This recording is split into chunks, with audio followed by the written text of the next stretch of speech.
All right, good evening and welcome to 2026. Happy New Year, everyone. This is the first meeting of the new year, January 7th, 2026, for the Cottage Grove City Council meeting, which I'm going to call to order. The first order of business is the Pledge of Allegiance, so we'd please rise.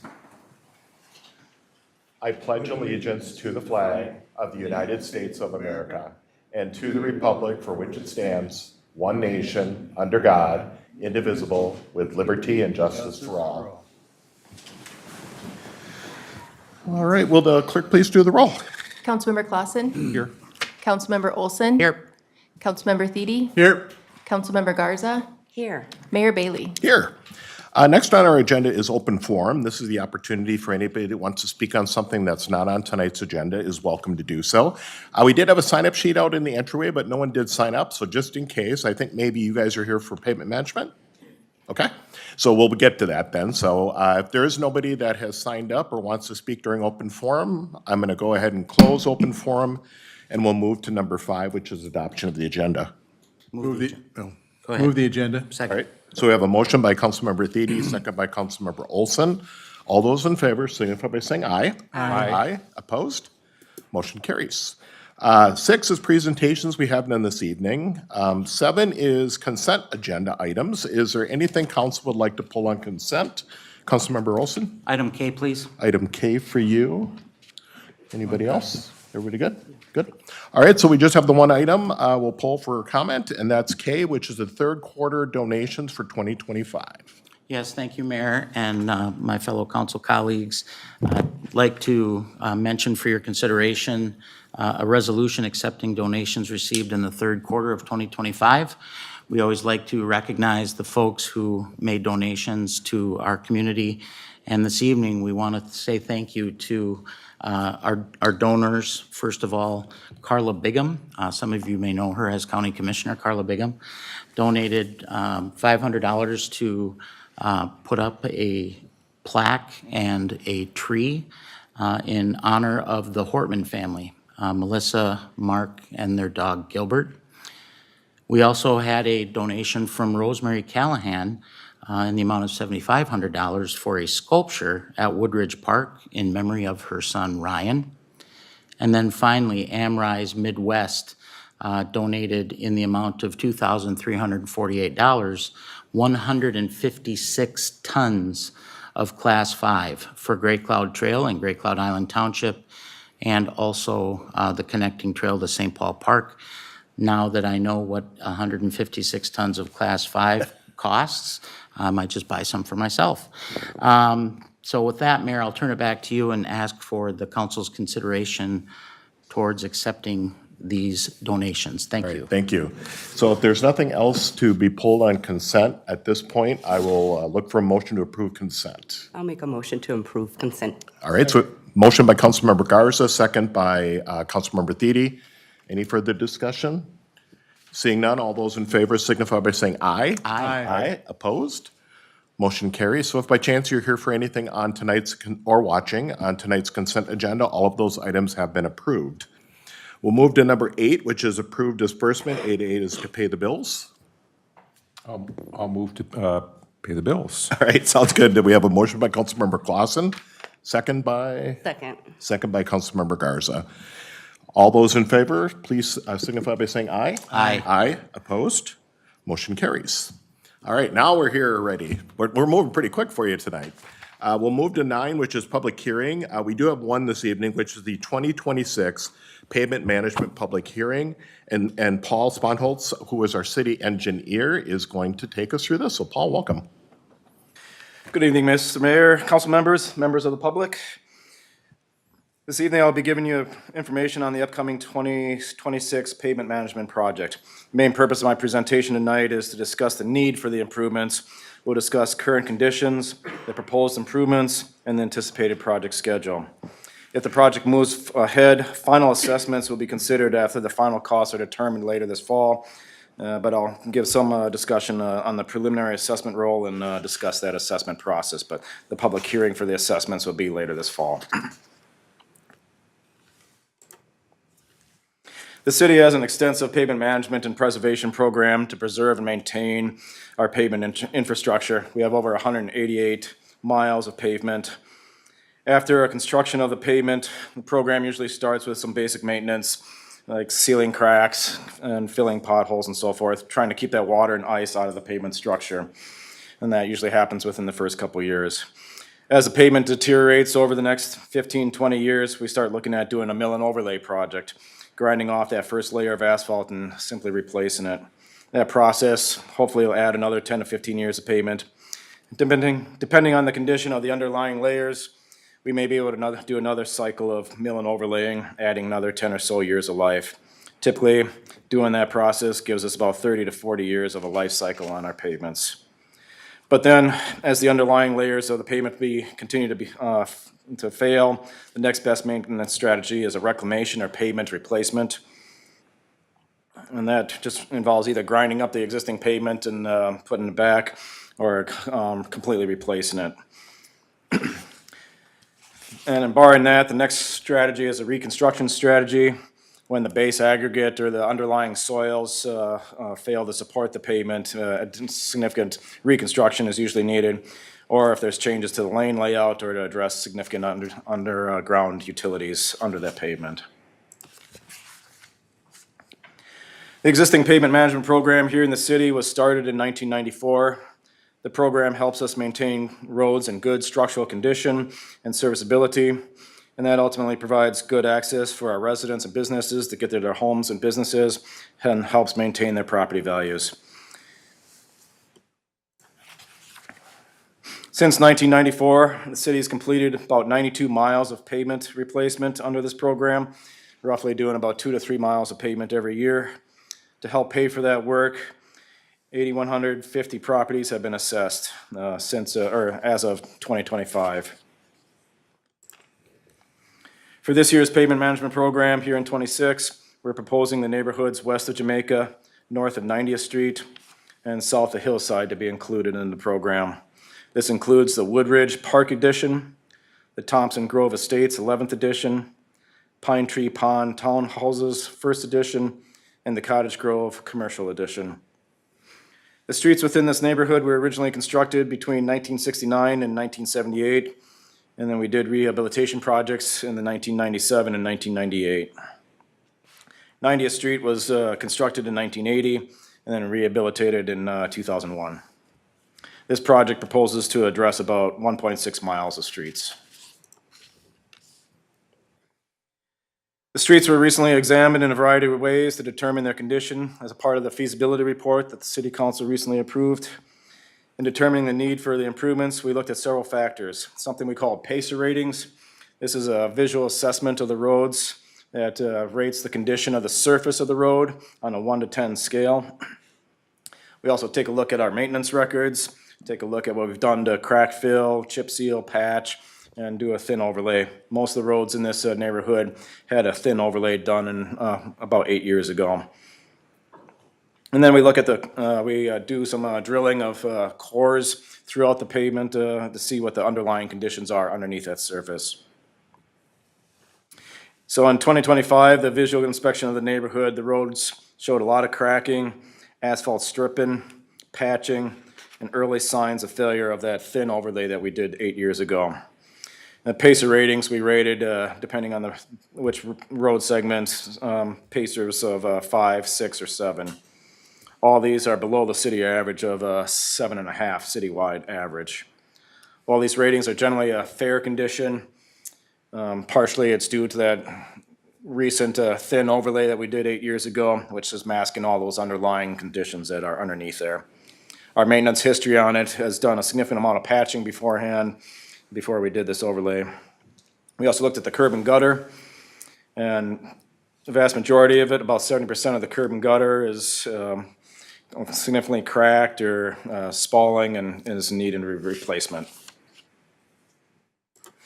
Like I said, we did a bunch of pavement cores, and we drill these cores out of the pavement to see what's going on underneath. Here's just 3 representative samples of several of those cores that we had took. We get to analyze the bituminous aggregate underneath, which are not shown in these cores, so we can see what the thickness of the aggregate is underneath. We look at the structural condition of the asphalt itself.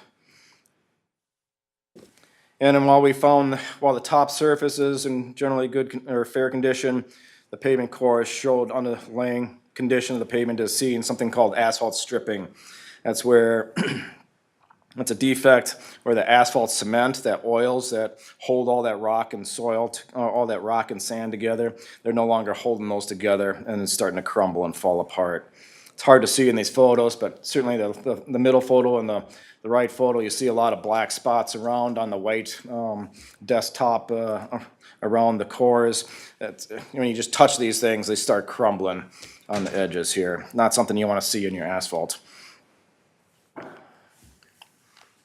So looking at these cores, we determined that any surface improvements like a mill and overlay would not be well supported.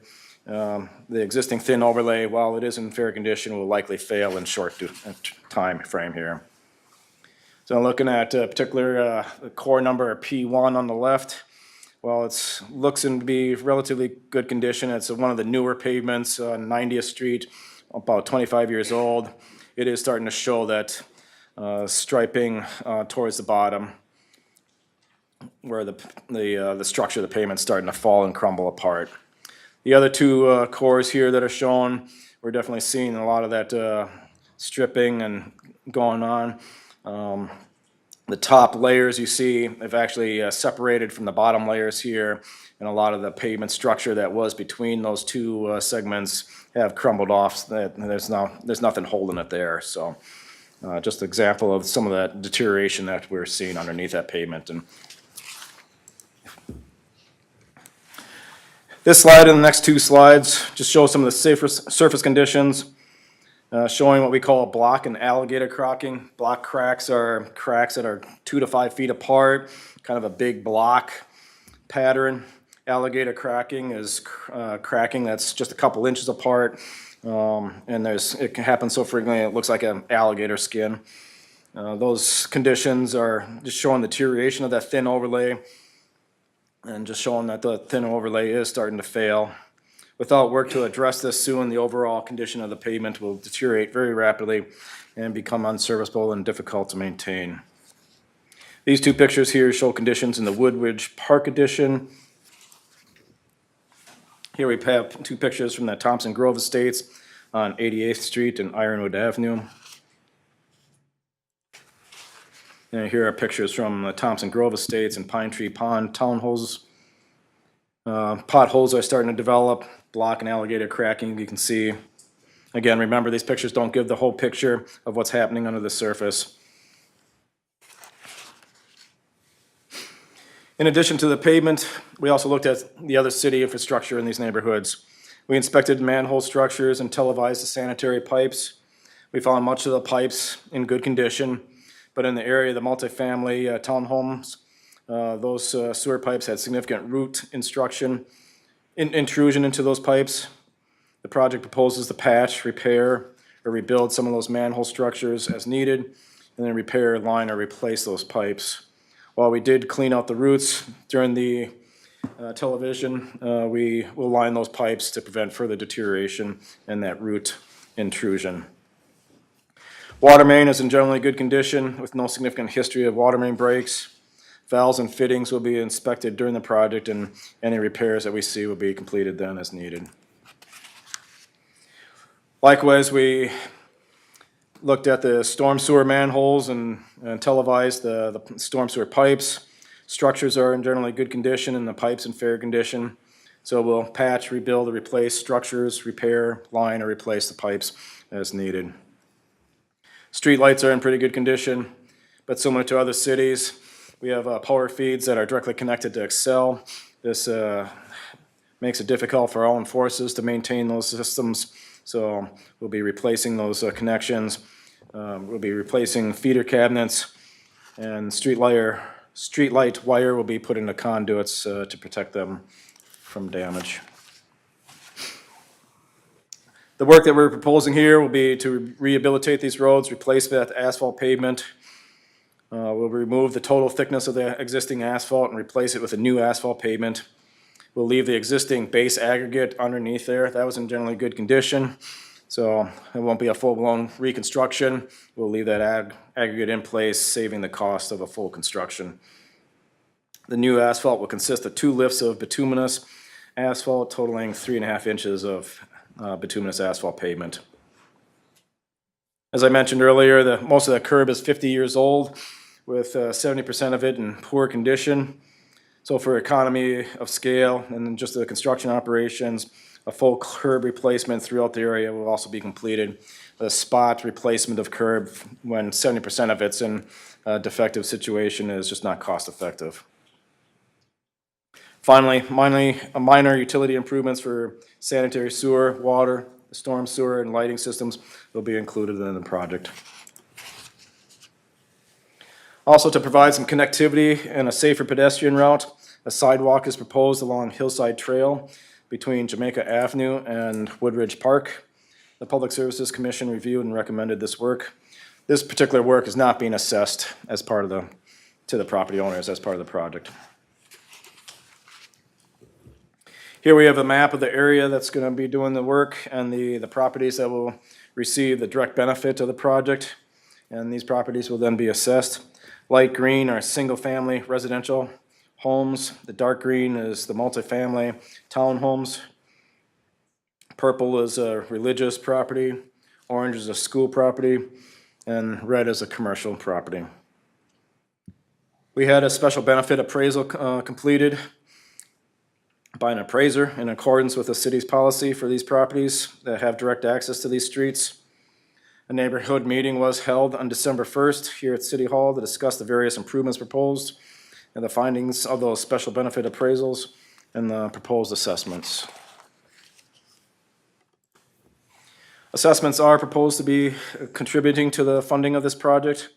Per the city's special assessment policy, 45% of the cost of the project will be assessed to the properties, ranging from almost $8,000 for each of the 107 single-family homes, $4,800 for each of the 99 townhomes, and nearly $50,000 for AutoZone, $93,000 for the Armstrong Elementary School, and $150,000 for the Grove Church.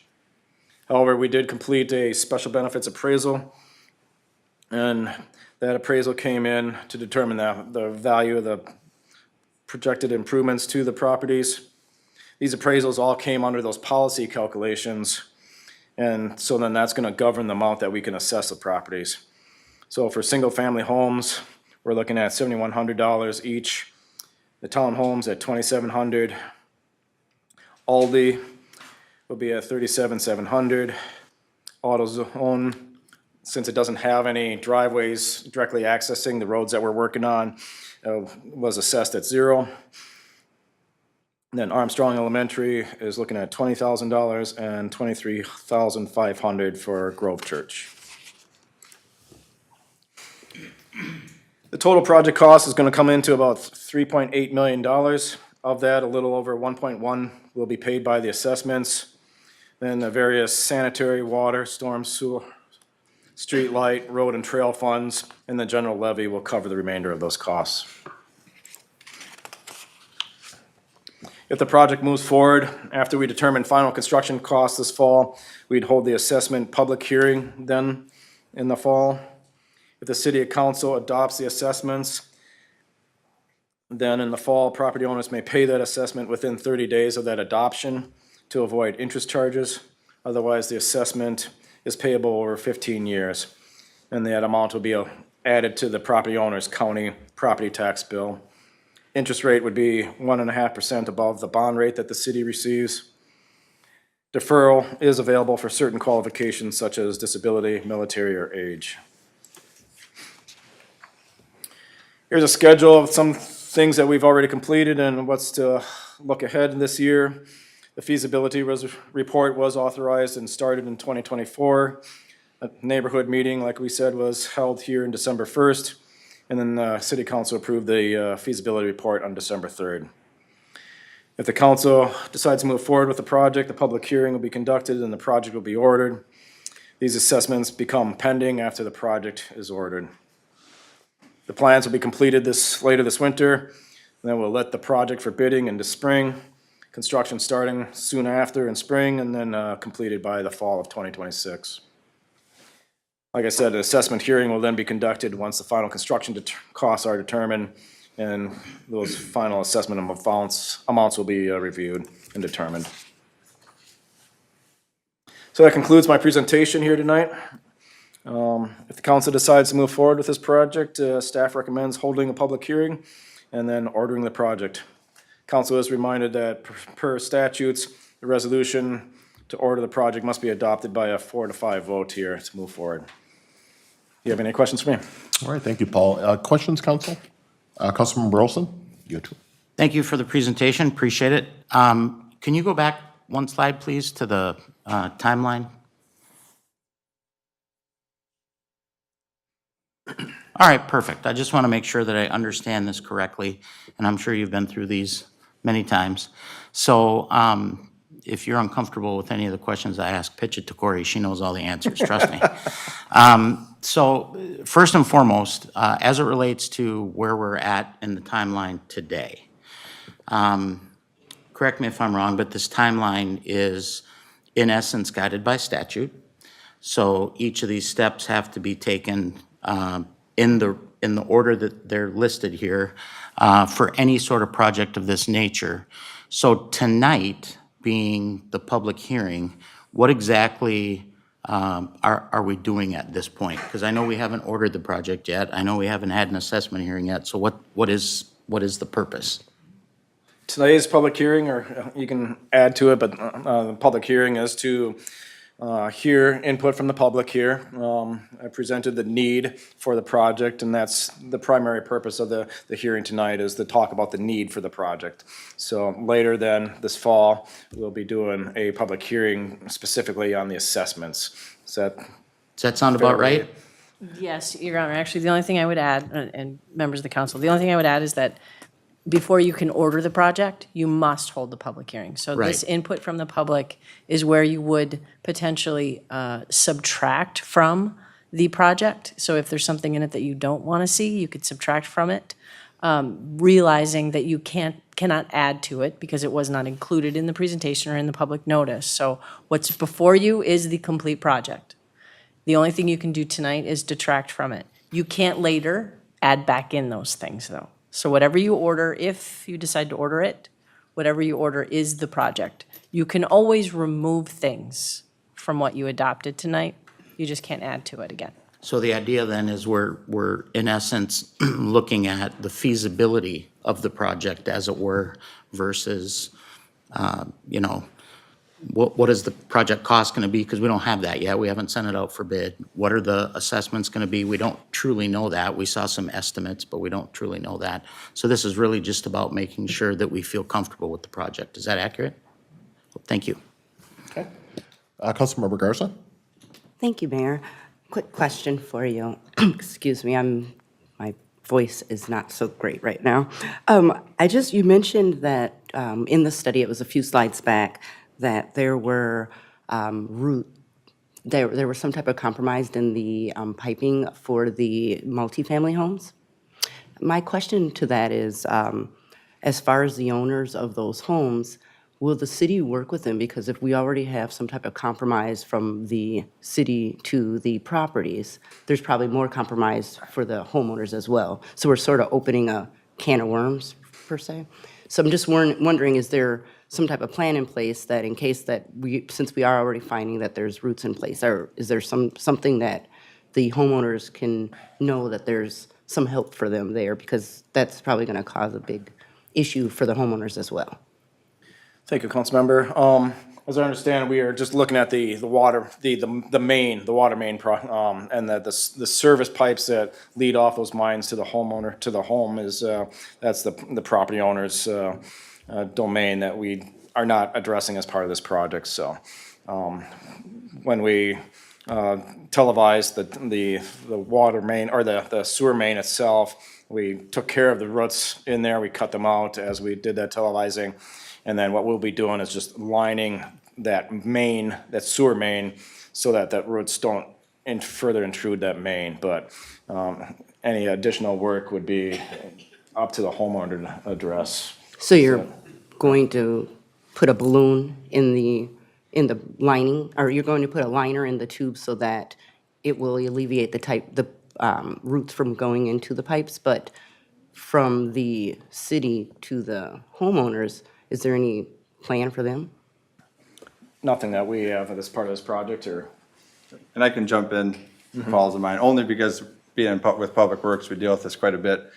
It's more of a city code issue because it's solely the responsibility of property owners to deal with root intrusions and those issues in their service. So that's how it is always handled, and it's important that we stick with that for equity, right? Because any other home that's had those issues across town, they're required to manage it. We do the lining, it's more cost effective for us, but for a typical homeowner, if they just actually hire someone to clean those roots out periodically, if it actually causes a plug, in their case, that's usually a lot more cost effective than lining, so. Thank you. Okay. Any other questions for council at this point? For Paul or staff? I think it's somewhat of a Councilmember general Thiede. question whether it truly applies to tonight, but in what we're trying to decide. But and it was quite a while back when different areas of which group, homes would be done at one time, where we've got the whole plan, back. And I'm trying to recall, because I was on that pavement management task force back in like 2005 or 6 or 7 or whatever it was. Did we identify a kind of like a economic order quantity of sorts, of how many homes in a certain area to include? 'Cause obviously, it looked like, what was this? This was only like 107 homes, or I think, and obviously there's certain costs that are overall, costs, and then some are a little more driven by the, each home type of deal. Do you have any feeling for that? I apologize, it's kind of off the cuff question, but I know that in terms of the assessment. Nope, thank you, Mayor. Members of the council, I look at Paul, I told him I'd let him run with this first tonight, but this is a good question for me. This is a good one for me to answer just with the history. When you look back at kind of that pavement management program, they definitely did kind of identify areas that were done to the 90s and the 2000s. Right. And as you start to reset that and you come back because of your 25 to 30-year pavement life, we're doing similar areas again. Partly with this neighborhood, it is split in half from what it was done in the first go-around in 98. Because now we are in that full curb replacement, which is a much more costly project overall. So as you look at our financial management plan, you can see it's nearly a $4 million overall project cost.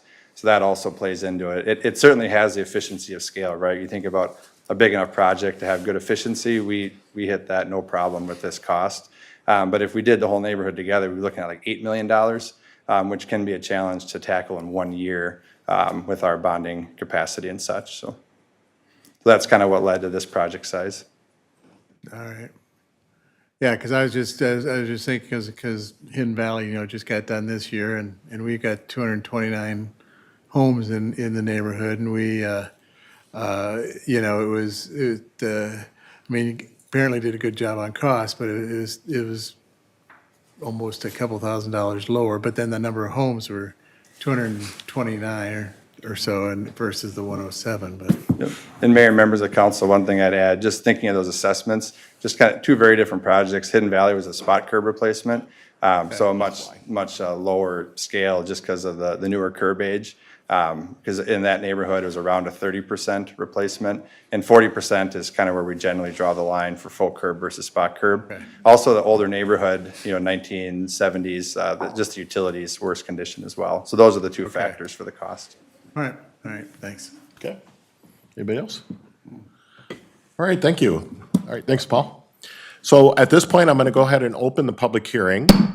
This is the opportunity, if you want to speak on this topic or ask questions, you're welcome to do so. And all we ask you to do is just come up to the podium and state your name and address for the record, and no more than 3 minutes if you want to speak. Anybody want to speak at all? Yes, go ahead, ma'am.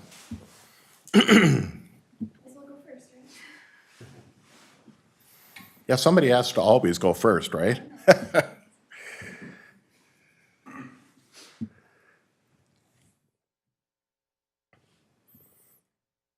Hi, good evening, everyone. Thank you so much for the opportunity for the community to come and speak about this.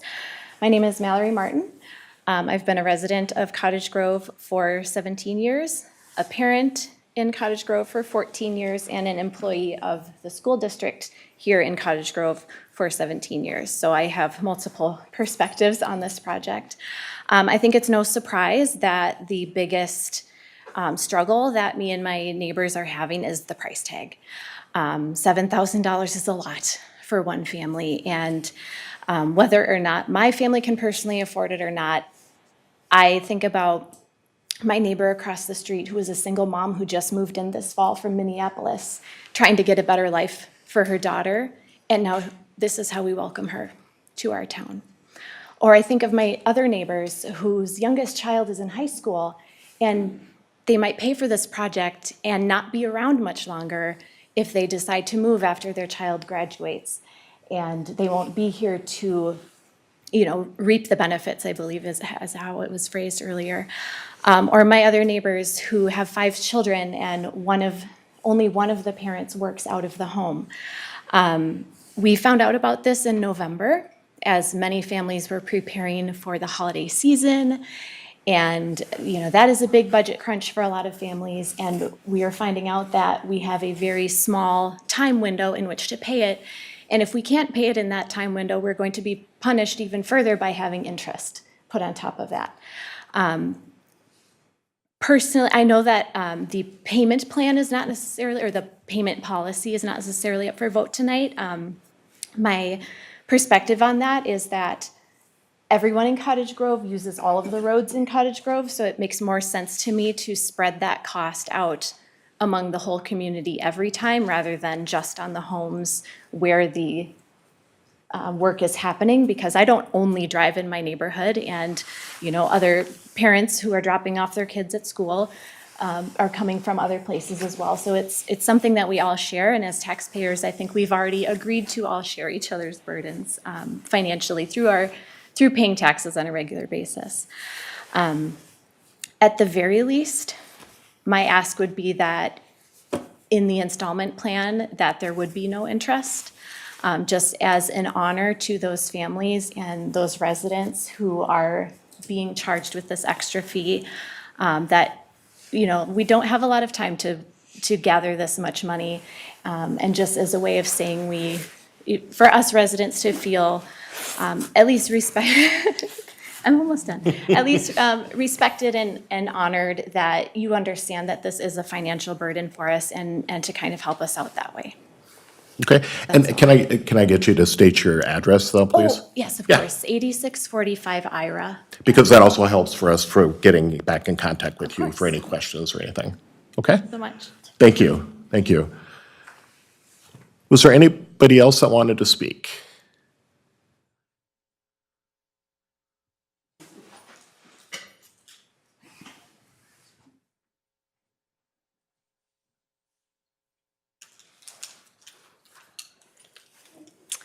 Hi, Bobby Freilich, 8656 Irish Avenue Court South. We live in, obviously, a cul-de-sac, and we don't have a lot of traffic in our area there. And over half of the people in our cul-de-sac have already had, we've replaced and updated our driveways and such. And it's my understanding that, the aprons and such are gonna get redone on the driveways. And we've had cracking and stuff like that before where it's been caving in, and it sounds like there's not gonna be any additional type of rebarb or anything else like that on the aprons to ensure that, the driveways are gonna hold and such. So that's a kind of a concern. And then, how do you gauge if you have the root issues with your water system or whatever that thing's called? How do you gauge that? And then how would we go about if something is found that there's a problem there about getting it fixed as well? And then there's going to be a period of time where there's going to be no parking on the street. Is there going to be direction as to where the parking accessibility is going to be and for how long? So those are just a few concerns that No, all great questions, and we'll, before even we vote, we'll answer those questions for you, Thank you. 100%. All right, was there anybody else that wants to speak before I answer some of the questions? Yeah, go ahead. So my name is Michelle Chuddick, and I'm 8724 Hillside Trail. I'm not sure if I'm even part of this because half the mail I got said yes and half of it said no. I'm like kitty corner from the other side. But my only concern is like, because I live on Hillside, which is a very high traffic area. There's a lot of people who use Hillside, a lot of people who drive right by there that don't live there, that aren't going to get charged for all this. And I just feel like it's very unfair to pay over $7,000 for somebody who, when everybody in the whole neighborhood uses it. I mean, I know our property taxes went up, I don't know, almost 9% this last year. And so I don't know why we can't use some of that money that, you know, we had from our increase in our property taxes. So Okay, that's all I wanted to say. all right, thank you. All right, is there anybody else that would like to speak? All right, so maybe we'll go ahead and answer some of the questions. So I don't know if Paul wants to answer, or Ryan, if you want to answer. I know there's a good question about the notifications, which I know we have a process, so you might want to speak to that. That deals with the parking and such, and making sure there's coordination there. Percentages of payment also in terms of what the resident pays versus what the. Yeah, I was going to get to that. And then the other part was if they redid their driveways, what the process is about that, or this is actually the second time now we've heard the rebar comment, so, you know, with our previous payment management, so maybe you want to take those ones to start out with. Yep, thank you, Mayor, members of council. And I'll go off my notes here as well. If I miss anything at the end, just let me know and I'll make sure to address it.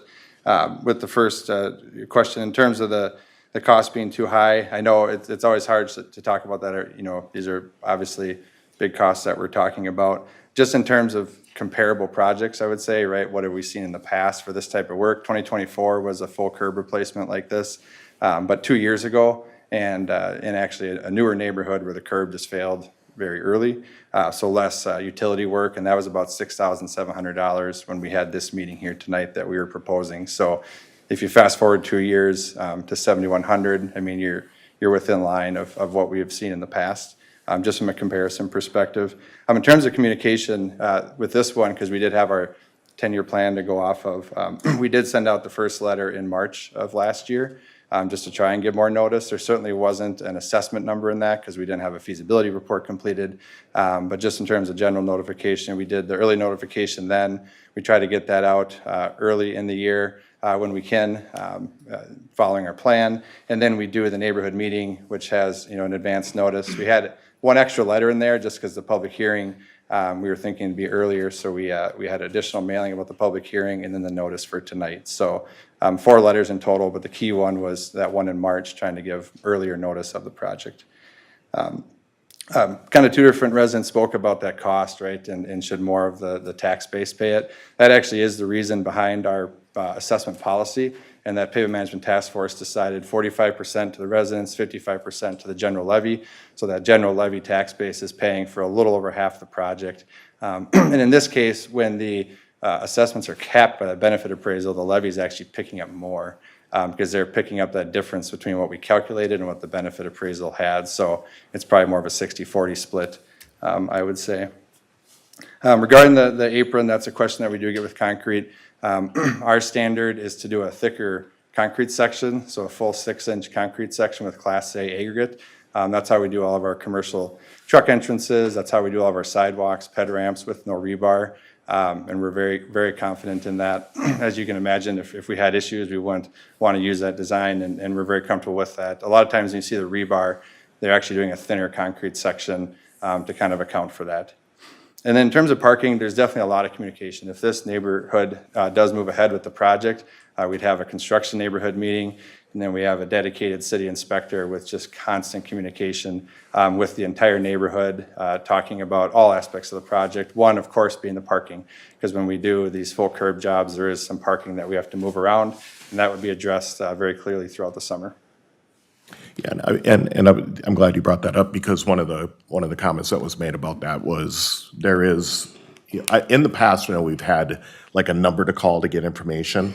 Is that going to be in the case here too? Yep, Do you know? that's correct, Mr. Okay. Mayor. There'd be a number and then an email as well Yep. that would go to our inspector. Yeah, and I do know in the past, because the council here gets the emails for when they do neighborhood payment management, so that we know kind of what's going out to the community too. So you can get it directly sent to you whenever there's an update, or here's what's happening in the next week or the next 2 weeks, so they would let you know exactly the process there. The one thing that you asked, I don't know if you're gonna know this answer, but when you were talking about the full curb replacement that happened a couple years ago, was that the final number was 6,700? Mr. Mayor, in that case, it did come in lower. Yeah. Here, because the benefit appraisal already kind of governed and brought it down a little bit, that number wouldn't move. It'd have to be that calculation. So it's hard to tell if it would be lower than that 7,100 or not. But in 2024, in that case, it did come in lower, that project. Bids came in good, and then we had a good construction process. Yeah, and so what I would share with the public, just so that you're aware, so what'll end up happening, so if the council votes to approve moving forward, the next, in essence, step, if you saw on the line, is we'll go out to bids, and when the bids come in, depending on what the price of the bids are, then we determine again, there's another stopgap there. If the bids come back way high, then obviously that would be an issue for us, let alone for you, because we have a budget just like everybody does, and you can only make it within that budget. If it's better or comes in under that, then obviously the benefit goes back to the homeowners, and the city too, as a whole. But the other thing is, after tonight, the max, the cap would be 7,100, which I believe is what the one I saw on the single family, correct? 2,800 or something for the townhomes. So whatever would be voted on or approved tonight, that is, we can't go higher. It can only go lower. So just to share that with you. And one thing, Mr. Mayor, I should add, I looked at my notes, I missed, was that question about the roots and the Oh, yeah, private line. thank you. And in that case, we have the information that they gave the address, we could speak after the meeting, but with our televising, we can certainly look at that. And we can, a lot of times they'll look up at the Y, the connection, and they'll see if there's issues up the line. So while it is a private responsibility to deal with, we can certainly work with you and then take a look at that footage and see if there are issues. And to her question though too, if, let's say, what's a sign that somebody's having? I'm assuming their water starts to trickle, or? Yeah, typically, Mr. Mayor, when we see these root issues, it happens, pretty quick. Stuff keeps getting through, and then it's just too much and it's plugged, and that's when Yep. people can see a backup into their basement. Luckily, it's very easy to deal with. Roots are very easy for any type of plumber to cut out, and that's why we typically see people just doing that and not doing a lining of a private service, just because it's so much more cost-effective to have the roots cut out. But certainly, if we're seeing it in the area with our pipe, that's probably a good indication that it could be in the private service, and we Okay. can definitely work with homeowners to look at that. Okay, sounds good. I think we caught everything. Did I miss anything? That's what I have written down. What's that? That's That was all. what you wrote down? Was there, I haven't closed the public hearing, but just to ask, is there any other follow-up questions or anything as regards to this? On some of the comments that were made or the information that was shared? Okay. I will then go ahead and close the public hearing. And then I'll just ask for questions for council first. Councilmember Olson? Thank you. First of all, I want to say thank you to everybody who came and spoke. We certainly appreciate the feedback. I'm going to take a sidebar here and just tell everybody in the room that Mallory Martin's an amazing teacher. My son had her, and she does a great job. So on the way out, make sure you pat her on the back, because she does an amazing work with young kids who don't always want to be taught. Speaking personally, of course.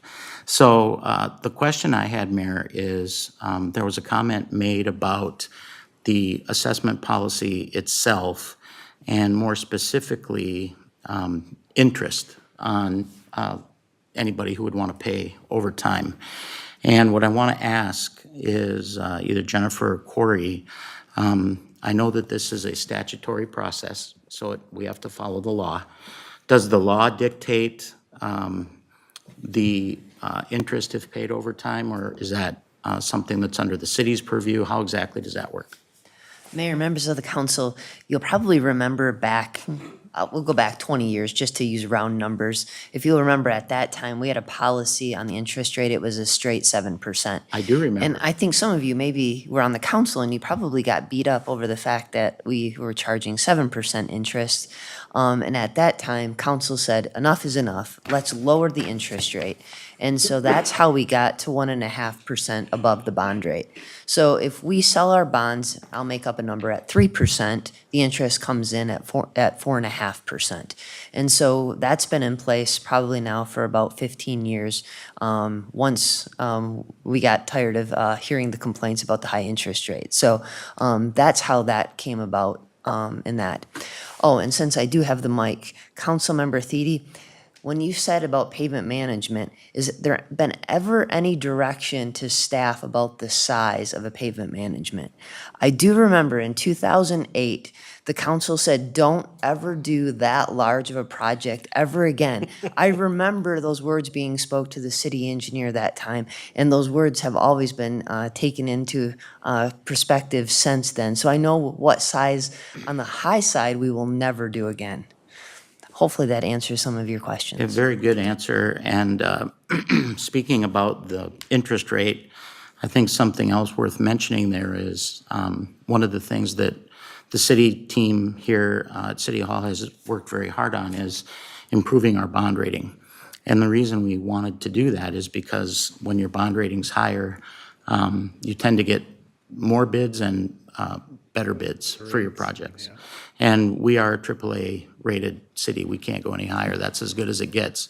That's been in place now for several years, but prior to that, AA plus, we would have had to pay additional interest, and I suspect that's one reason why it used to be 7% as an interest rate, is because the city's bond rating wasn't as good at that time, and that then resulted in larger interest payments on anything that the city would have bonded for.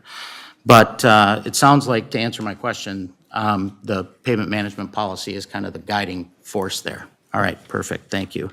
And the last thing I wanted to ask is, I wanted to talk a little bit about that root question that came up.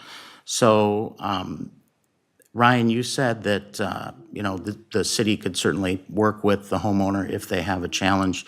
Has there ever been a time when we've had a similar situation, whether it's, I don't know, ash trees or something like that, that were going bad, where we were able to put the homeowners in touch with a specific contractor and maybe get them, because it was a larger group of people using the same contractor, get them a little more advantageous pricing? Is that something that we've ever done or thought about doing? Yeah, Mr. Mayor, Councilmember Olson, for something like this, because there is other work being done on the sewer lines in the area, kind of like if there's paving going on, sometimes the contractors will be willing to do driveway work at the same time, and it's very cost effective.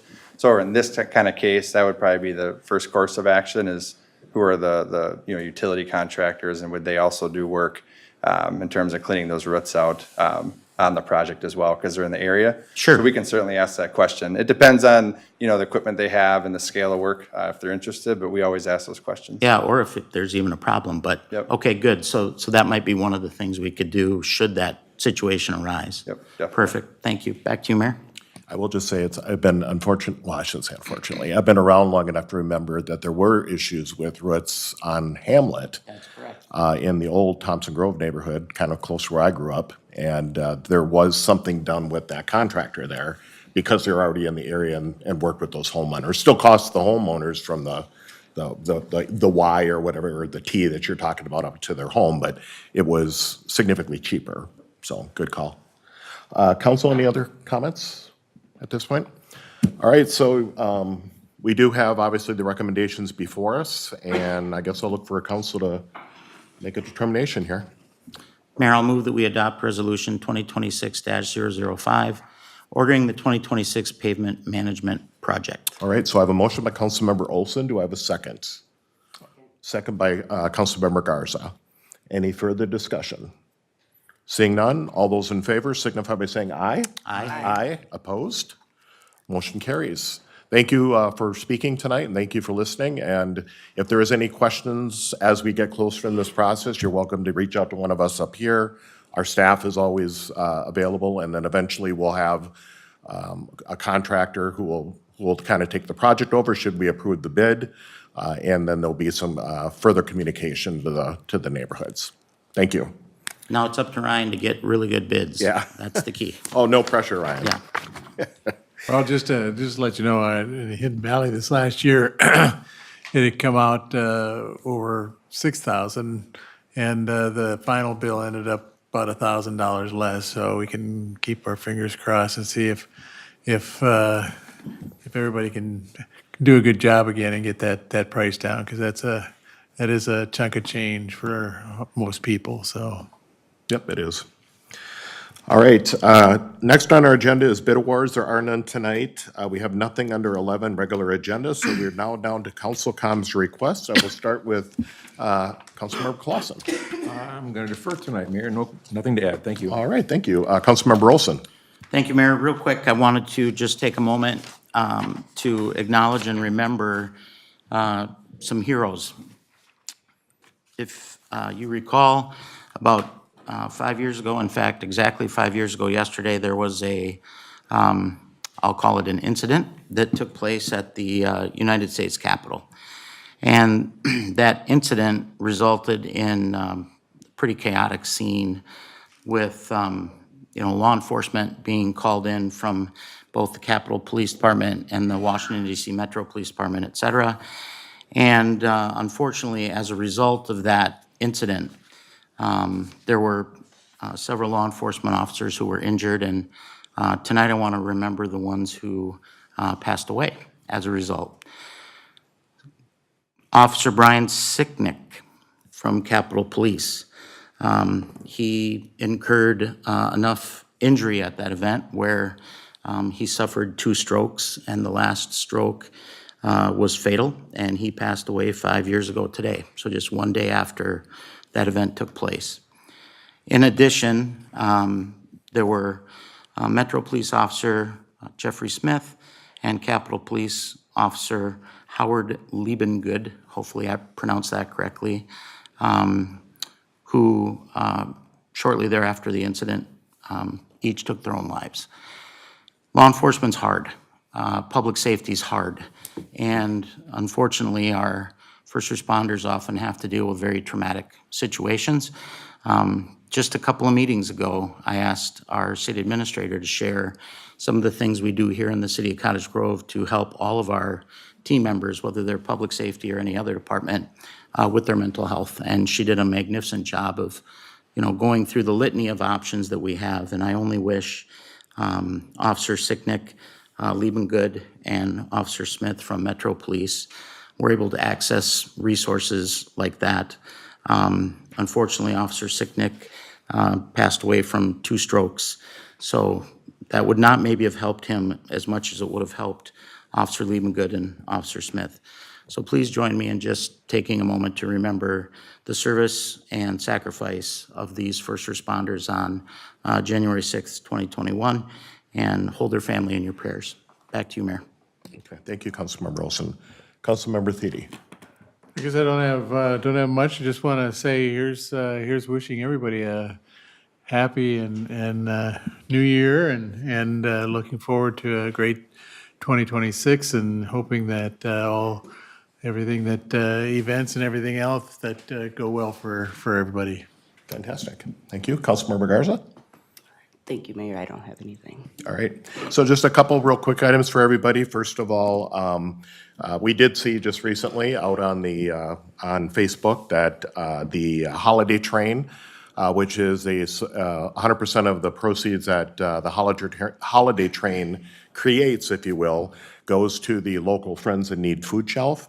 And the latest number that I just saw, and I know there's still money coming in, but was that just for the public, I think the target was to get to like 120,000. That's correct. The current number that's out there is $246,000 that is being provided. And then that's also including some goods and services, or goods and such that's being donated to the Friends in Need food shelf. So I wanted to say thank you to the public. out there for your generous support of our local food shelf. Thank you to the Holiday Train Committee that puts that on, and then obviously the KPCP. Did I get that right? CPKC. Thank you.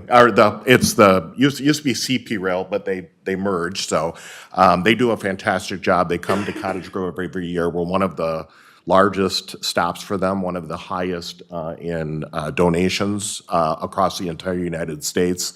And so very proud of everything that's being done here within Cottage Grove. And then lastly, I'll just throw out a kudos. We've had the opportunity in Cottage Grove most recently to have a couple new restaurants open. And I've had the opportunity to, on a couple times now, to visit both of them. And just for the general public, if you're watching or in the audience here, there is a new Mexican restaurant, Mi Pueblo, which is just out kind of near Almar, near Carbones and such out here, between 70th and County Road 19 or Keats Avenue. Great family. It's been crazy busy, but Food. what's that? Wonderful food. Amazing. It is food. amazing. Yeah, when they say gigantic burrito, it is gigantic. Very, very good food. So I wanted to mention that. And then Casa Mia, which is an Italian restaurant, which is currently located where Tom Moy's used to be along 80th Street there, kind of near Great Clips in that center there near Goodwill. That restaurant is also open, and I've been there a couple times, and they do also have some American food there, but they have some very good Italian food, and the tiramisu is, I'm not a tiramisu guy, but it is really good, and it's enough for two, so I just wanted to share that with you. Go there, you don't need two, they're not gonna be happy I said that, but you don't really need two. You can share one. The meatballs too. Yes, oh, they're very, very good. So what's really neat is both of these are not big chains, and yes, we'll continue to get chains and such in our community, but we have people that are now investing within our community with restaurants and opening their own businesses. And so I encourage everybody to welcome them to town, stop in and say thank you for investing in our community, thank you for making an offer to come here in Cottage Grove, and you will see more. There is more in the pipeline that we hope to announce in the not too distant future. But I did want to just acknowledge both of those new restaurants that have recently opened here in Cottage Grove over the holidays. So with that, we don't have a workshop which is open to the public or a workshop closed to the public. So at this point, I'm looking for a motion to adjourn. Move to adjourn. We have a motion by Councilmember Thiede, a second by Councilmember Garza. All those in favor signify by saying aye. Aye. Aye. Opposed? We're adjourned. Thanks, everyone.